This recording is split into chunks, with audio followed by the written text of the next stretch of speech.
Welcome back to another episode of V3's Ultra Basic WordPress Tutorials. In this installment, we are going to be looking at the text editor of the WYSIWYG editor within WordPress. So we've already looked at the WYSIWYG editor, the what you see is what you get editor that works just like a Word document, where I can bold or italicize or make bulleted lists.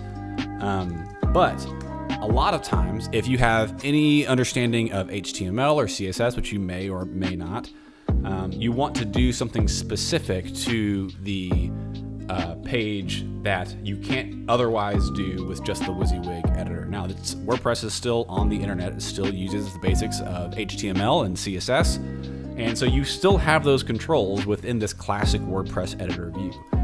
In order to access those controls, click on text in the top right and you will see where you can notate the basic HTML or any inline CSS content that you're looking for. Or if you have inherited an older WordPress website, sometimes this is your default view and you don't know how to get back to the WYSIWYG editor. Oftentimes you're just stuck on this text tab and you have to click on visual to go back to the normal WYSIWYG editor.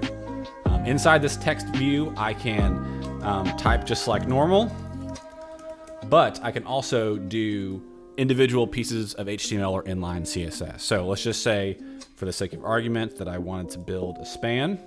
Now what I've done, just in a normal HTML with inline CSS, I have written out my syntax to change the word normal to be the font color blue. And now that I said that out loud, I realize that this should just say color and not font color, because CSS.